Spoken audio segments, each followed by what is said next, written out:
श्री महाप्रज्ञ गुरवे नमः। जिसके सांसों में रहता है शाश्वत शांति का स्पंदन, उस महाप्रज्ञ को वंदन, उस महाप्रज्ञ को वंदन। सत्य अहिंसा अनेकांत को अर्पित जिसका तन मन, उस महाप्रज्ञ को वंदन, उस महाप्रज्ञ को वंदन। जिसके सांसों में रहता है शाश्वत शांति का स्पंदन, उस महाप्रज्ञ को वंदन, उस महाप्रज्ञ को वंदन।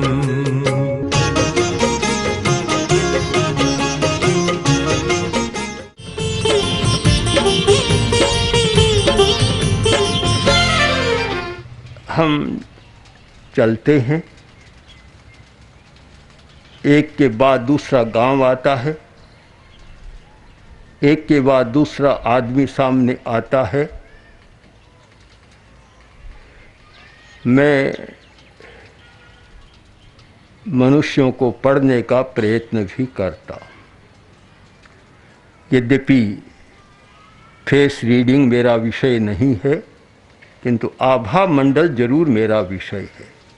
हम आदमी को देखें, उसके रूप रंग आकार को नहीं, उसके आभा मंडल को देखें। मैंने प्रयत्न किया और मुझे लगा, और जो समस्या सत्ता के शीर्ष पर बैठे व्यक्ति में, उद्योग के धन के शीर्ष पर बैठे व्यक्ति में है, वही समस्या एक गरीब आदमी में भी है।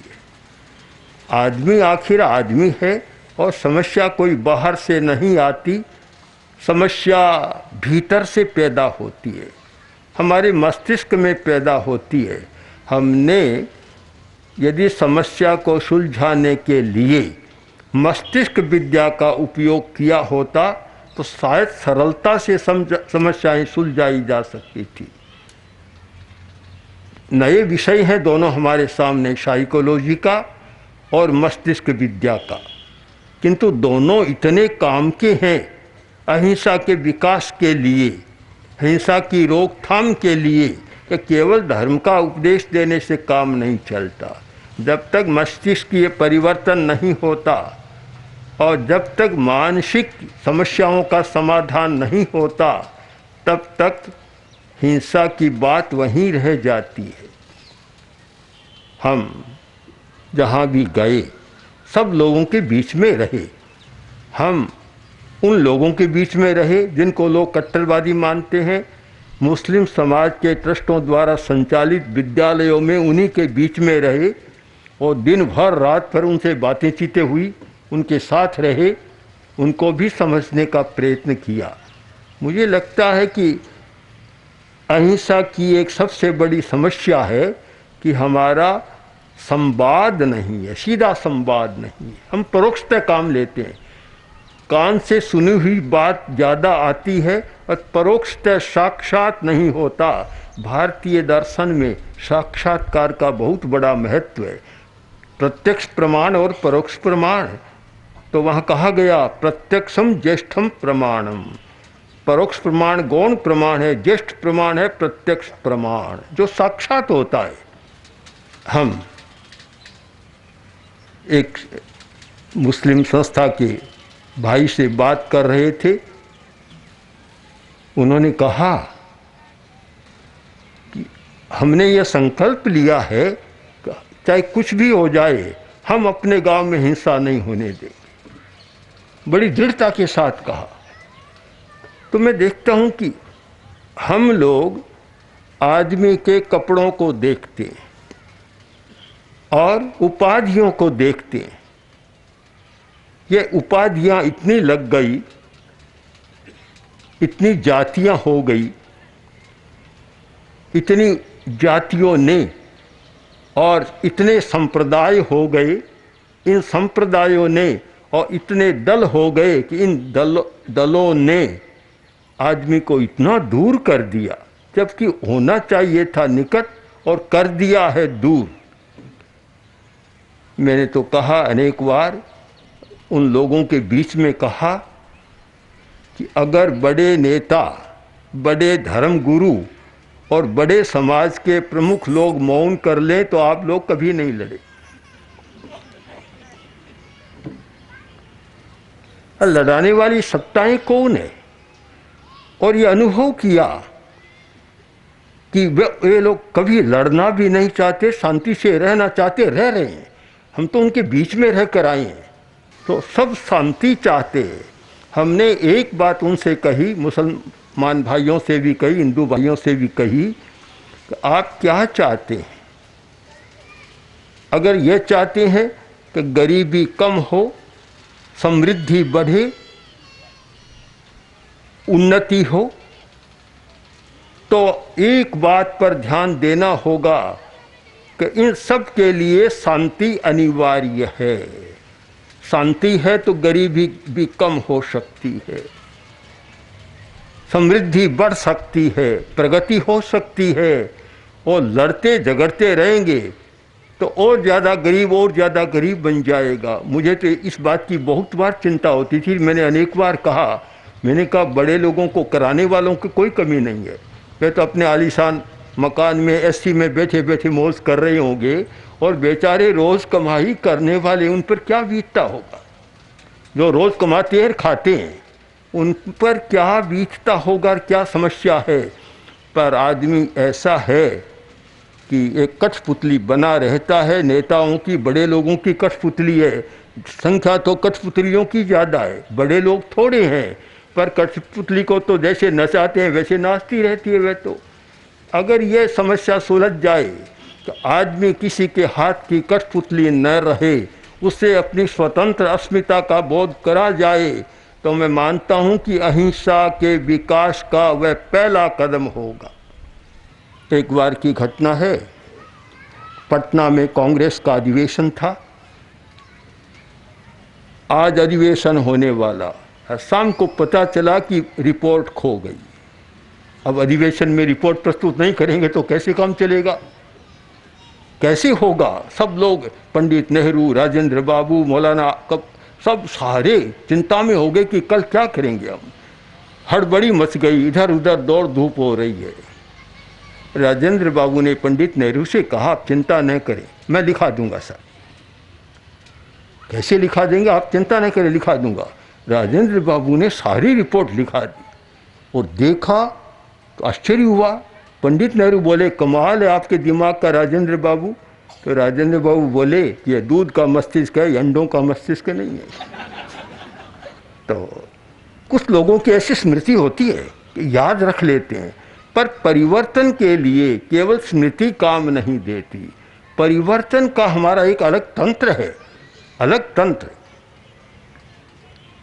कुछ विदेशी विद्वान, प्रोफेसर जो हमारे पास आते रहते हैं, उनसे हमने एक बार कहा कि आप शांति की बात करते हैं, अहिंसा की बात करते हैं, किंतु शांति अहिंसा को पढ़ाया नहीं जा सकता। पढ़ाया जाता है पर पूरा पढ़ाया नहीं जा सकता, उसका तो प्रयोग और प्रशिक्षण किया जाता है। सारी बात बताई वैज्ञानिक स्तर पर कि किस प्रकार, जब तक आप एड्रिनल ग्लैंड के स्राव को संतुलित नहीं करेंगे और जब तक नाड़ी तंत्रीय संतुलन नहीं होगा, अनुकंपी परानुकंपी, सिंपैथेटिक पैरासिम्पैथिक नाड़ी तंत्र का संतुलन नहीं होगा, और जब तक ग्रंथियों के स्राव हार्मोन्स का संतुलन नहीं होगा, आप आदमी के स्वभाव को बदल नहीं सकते। ये बात उनके समझ में आई और विदेश में उन लोगों ने इस पर काम किया और लिख रहे हैं, और जो हमने कहा उसके आधार पर उन्होंने लिखा है। आज आप लोग भी चिंतन करें, भारतीय लोगों को भी जरा चिंतन करना होगा। यहाँ एक विद्या थी योग विद्या, जिससे मनुष्य के मस्तिष्क का परिवर्तन होता था। केवल कानों को अच्छा नहीं लगता था, परिवर्तन होता था। हार्वर्ड यूनिवर्सिटी के एक प्रोफेसर ने एक पुस्तक लिखी है, इमोशनल इंटेलिजेंस। इतनी बढ़िया पुस्तक है। उन्होंने जो हम जीवन विज्ञान के लिए काम कर रहे हैं, और वह पुस्तक हमारे पास पहुंची तो हमने कहा जो हम कह रहे थे वही बात उन्होंने पकड़ी है कि जब तक हमारे इमोशन पर हमारा कंट्रोल नहीं होता और कोरी इंटेलिजेंस यानी इमोशनल इंटेलिजेंस का विकास नहीं होता, तब तक अच्छे व्यक्तित्व का निर्माण नहीं किया जा सकता। उन्होंने बहुत लंबे समय तक रिसर्च करने के बाद पुस्तक लिखी। उन्होंने बतलाया कि मैंने ऐसे लोगों को देखा कि जो कम पढ़े लिखे लोग हैं किंतु जिनका इमोशन पर कंट्रोल है, भाव संतुलित हैं, उनके नीचे बहुत पढ़े लिखे लोग उनके नीचे काम करें जिनका इमोशन पर कंट्रोल नहीं। आप भी किसी आदमी को रखें, आदमी को, और दिन में सोवर आपको सताए, दूसरे दिन छुट्टी कर देंगे। हम एक शहर में थे, राजस्थान के एक शहर में, और उनकी एक पुत्र वधू थी। इमोशन पर कंट्रोल नहीं था, नियंत्रण नहीं था। गुस्से में आती तब बाजार में जाकर सड़क पर बैठ जाती। भाई आया मेरे पास, बोला कि क्या करूँ, यह हो रहा है। मैंने कहा तुमने पहले रूप को देखा, रंग रूप में बड़ी अच्छी, तुमने चमड़ी को देख लिया, रंग रूप को देखा, यह देखते भीतर में कैसी है। केवल बाहर को देख कर लाओगे तो ऐसा ही होगा, और क्या होगा फिर। केवल बाहर को मत देखो, भीतर जाकर देखो कि वह कैसी है। हम भीतर तक जाकर इसका निर्णय करें कि आदमी कैसा है। तो महात्मा गांधी ने कहा, आचार्य तुलसी ने कहा, आचार्य तुलसी ने जो एक बात कही, सामने प्रश्न आया था, उनके सामने भी प्रश्न आया कि गांधी जी ने इतना किया और आज असर नहीं हो रहा है। आचार्य श्री ने मुझे स्वयं एक बात कही कि हमने अनुव्रत की आचार संहिता तो प्रस्तुत कर दी, बहुत अच्छी, सब लोग मान रहे हैं, हिंदू, मुसलमान, ईसाई, सिख, सब लोग उसको कह रहे हैं मानवीय आचार संहिता है और सर्वधर्म सम्मत है, किसी का कोई विरोध नहीं है। अनुव्रती मुसलमान भी है, ईसाई भी है, ईसाई के पादरी भी काम करने वाले हमारे रहे, सब लोग हैं, किसी का विरोध नहीं है। पर आचार्यवर ने कहा कि आचार संहिता तो बहुत अच्छी है, क्या आचार संहिता से आदमी बदल जाएगा? कोरे संकल्प से, सिद्धांत से आदमी बदल जाएगा? इस पर चिंतन करो। हमने चिंतन किया कि केवल सिद्धांत, केवल शब्दों के व्यापार से और केवल आचार संहिता से आदमी कोई बदल सकता है, अनुपात से ज़्यादा नहीं बदलते हैं। तो फिर क्या किया जाए? तो उसके लिए प्रशिक्षण की बात चालू की जाए। जो हमारा विचार है और उस विचार को आचार में बदलना चाहते हैं, तो बीच में एक संस्कार का पुल बना लें, और वह पुल बन गया तो फिर आपका विचार आचार में बदल जाएगा। आज ये संस्कार का पुल बनाने की प्रक्रिया नहीं चल रही है, शिक्षा के क्षेत्र में भी नहीं चल रही है। केवल विद्यार्थी को पढ़ाया जाता है। आजकल के पाठ्यक्रम में ऐसा नहीं कि अच्छी बातें नहीं पढ़ाई जाती, मानवीय मूल्यों को पढ़ाया जाता है। और आज तो विश्वविद्यालय के स्तर पर ह्यूमन वैल्यूज़ पर, मॉरल वैल्यूज़ पर काफ़ी काम हो रहा है और काफ़ी बल दिया जा रहा है। किंतु उनसे भी हमने कहा कि केवल ऐसा करने से नहीं होगा। राजस्थान में उस समय एक वित्त मंत्री और शिक्षा मंत्री थे, चंदनमल वैद। आचार्य श्री जयपुर पधारे, उन्होंने कहा कि मैं अब नैतिक शिक्षा शुरू कर रहा हूँ, तो घोषणा भी हो गई। आचार्य श्री ने पूछा क्या करोगे? कि इसकी पुस्तक तैयार की जा रही है। हम लोगों ने कहा एक भार और बढ़ जाएगा, आगे तो विद्यार्थी बड़ी मुश्किल से वास्ता लेकर जाता है और कभी कभी दया भी आती है, छोटा बच्चा इतना भार पुस्तकों पर, तो एक भार और बढ़ जाएगा। तो उन्होंने कहा क्या होना चाहिए? तब हमने कहा कि केवल पुस्तक नहीं, अभ्यास प्रयोग की पद्धति कराओ, प्रयोग। तो फिर परिवर्तन हुआ और उस पर सोचा गया, प्रयोग भी चले, प्रारंभ हुए। तो महर्षि पतंजलि का एक सूत्र है, संस्कार निर्माण के लिए इतना बढ़िया सूत्र मुझे नहीं मिला अभी तक। उन्होंने कहा कि दीर्घकाल नैरंतर्य सत्कारा सेवितो दृढ़ भूमि। हमारा विचार दृढ़ भूमि कब बनता है, यानी संस्कार कब बनता है? कच्चा विचार काम नहीं देता, जब तक दृढ़ भूमि नहीं बन जाता। बीज बोया पेड़ का, तब तक काम नहीं देता, पनपेगा नहीं जब तक कि उसकी जड़ दृढ़ नहीं हो जाएगी, जमीन में नहीं रोप जाएगी, तब तक काम नहीं होगा। वह कब हो सकता है कि एक बात कोई ले लिया कि मैं अनावश्यक हिंसा नहीं करूँगा, एक विषय को लिया, अब 1 महीना 2 महीना 3 महीना दीर्घ काल तक रोज और श्रद्धा के साथ आप इस संकल्प को दोहराएं, इसका सजेशन दें। आज सजेस्ट्रोलॉजी के प्रयोग मनोविज्ञान के क्षेत्र में और चिकित्सा के क्षेत्र में बड़ा काम कर रहे हैं। आप रोज इसका सजेशन दें, सुझाव दें। महीना 2 महीना 3 महीना बाद जो विचार आपने लिया था आत्मसात हो जाएगा और वह रम जाएगा। आयुर्वेद का एक शब्द है सात्मीकरण। सात्मीकरण, आप जो भोजन करते हैं, भोजन से आपका पोषण नहीं होता। जिस व्यक्ति का पाचन ठीक नहीं है, पाचन तंत्र गड़बड़ है, खाएगा निकल जाएगा, पोषण नहीं मिलेगा। पोषण कब मिलता है कि खाने के बाद एक सात्वीकरण की प्रक्रिया होती है कि शरीर उसे अपने रूप में बदल देता है, तब हमें पोषण मिलता है। हम आज की शिक्षा को क्या कहूँ, कहना नहीं, कहूँ या न कहूँ, आज का ऐसा है कि हमने मान लिया कि भोजन करने से ही पोषण मिल जाएगा, सात्वीकरण की प्रक्रिया को छोड़ दिया बीच में। हमारी प्राचीन पद्धति थी, धर्म की पद्धति, दर्शन की पद्धति रही। महावीर ने 5 शब्द दिए, श्रवणे नाणे बिन्नाणे पच्चखाणे ये संयमी। 5 है, 5 करो तब कोर्स पूरा होगा। उपनिषद का सुंदर वाक्य है, श्रवण मनन और निधिध्यासन। कोरा सुनने से नहीं होगा, सुनो, मनन करो और निधिध्यासन करो, उसका अनुशीलन करो, अभ्यास करो, तब बात पूरी होगी। लोगों ने पूछा कि गांधी का, मैंने कहा गांधी का कोई दोष नहीं है, महावीर का भी कोई दोष नहीं, आचार्य तुलसी का भी कोई दोष नहीं। दोष तो हमारा है कि हमने उनके विचारों को शब्दों में तो बांध दिया पर प्रयोग की भूमि पर नहीं उतारा, प्रशिक्षण के साथ नहीं जोड़ा। और जब तक नहीं जोड़ेंगे 100 वर्ष और बीत जाए तो भी कोई परिवर्तन आने वाला नहीं है।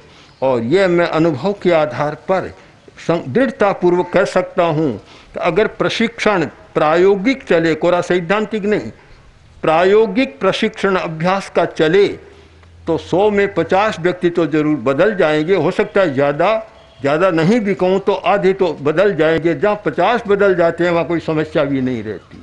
इसलिए आप लोग सब चिंतन करें कि अहिंसा को केवल शब्दों तक सीमित न करें, केवल अहिंसा के गीत न गाएं। अहिंसा की प्रासंगिकता तब होगी जब उसके द्वारा हमारी व्यक्ति और समाज की समस्याओं का समाधान मिलता है। मैं मानता हूँ चाहे राजनीति का क्षेत्र है, चाहे कोई भी क्षेत्र है, समाधान मिलता है। आप प्रत्यक्ष देख लें कि लोंगोवाल और राजीव गांधी का समझौता नहीं हो रहा था, भारी बाधा आ रही थी। तब गृह मंत्री उस समय के चौहान आचार्य तुलसी के पास आए, आकर बोले कि आचार्य जी आप लोंगोवाल को समझा दें तो ये समस्या टल सकती है, देश का बड़ा भला होगा। उस समय आचार्य तुलसी थे मेवाड़ में, उनको याद किया पंजाब से हमारे जो दसानी जी, सुबकंद जी दसानी दूत बनकर गए, उनको लेकर आए, बात की। अब मैंने पहले दिन की बात, हम 5-4 लोग बैठे थे, देखा आचार्य जी ने कहा कि आप लोग राजीव गांधी से बात, आचार्य जी आप जो कहें आपका आदेश मान लूँगा, ये बात आपकी नहीं मानूंगा, नहीं मानूंगा। आखिर होते गई दूसरे दिन ये स्थिति आई कि आचार्य जी मेरी इच्छा तो नहीं थी पर मुझे लगता है कि आपका मेरा कोई पूर्व जन्म का संबंध है, मैं पूर्व जन्म में आपका भाई रहा हूँ, इसलिए आपकी बात टाल नहीं सकता, मैं बात कर लूँगा। लंबी बात है और तो इतनी चर्चा में नहीं जाऊँ मैं सारी। एक अहिंसा का प्रयोग होता है। लोकसभा 1 सप्ताह से बंद रही थी, काम बंद था, काम नहीं हो रहा था, बड़ी मखौल हो रही थी देश विदेश में। शिवराज पाटिल उस समय स्पीकर थे, हम लोग दिल्ली में थे उस समय। शिवराज पाटिल आए, आकर बोले आचार्य जी अच्छा नहीं हो रहा है, क्या करें? तो आचार्य जी ने कहा कि कैसे हो सकता है कि आप बीपी सिंह और आडवाणी जी अटल जी से बात कर लें तो काम हो जाएगा। उसी समय हमने बीपी सिंह को याद किया। बीपी सिंह हमारे बहुत निकट के व्यक्ति हैं पुराने काल से। हमने उनको याद किया और हमने कहा देखिए क्या हो रहा है। उनसे 1 घंटा तक बात की। उन्होंने कहा ठीक है, आपका जो आदेश है मैं कर दूँगा। फिर आडवाणी को किया, आडवाणी जी आए, उनसे बात की, तो उनसे भी हमारा बहुत एक आत्मीय संबंध है। तो हमने उनसे कहा कि देखिए, उन्हें क्या होगा, बस क्या होगा, आज दोपहर में चालू हो जाएगा, दोपहर में लोकसभा का काम चालू हो गया। तो अहिंसा का प्रशिक्षण और प्रयोग, जब आपके भीतर एक प्रयोग है तो आपकी बात दूसरों तक पहुंच जाएगी। आपके पास कोरा शब्द है, वह शब्द तो कभी जाता है और कभी उल्टा भी कर देता है।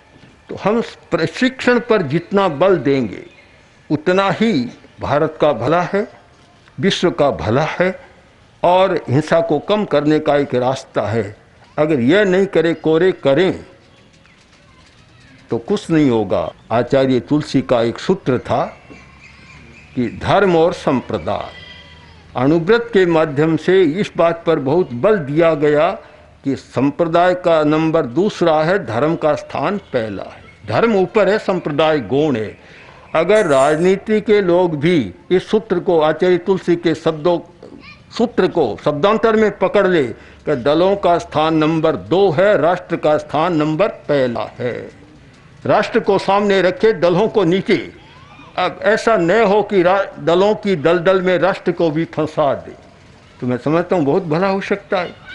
अगर अहिंसा का विकास करना है तो हमें नंबर 2 वाली चीज़ों को प्रथम नंबर नहीं देना है। अगर सब लोग ऐसा चिंतन करें तो मेरा विश्वास है कि हिंसा को कम करने में और अहिंसा को स्थायित्व देने में हम बहुत सफल हो सकेंगे। ओम श्री महाप्रज्ञ गुरवे नमः। ओम श्री महाप्रज्ञ गुरवे नमः। ओम श्री महाप्रज्ञ गुरवे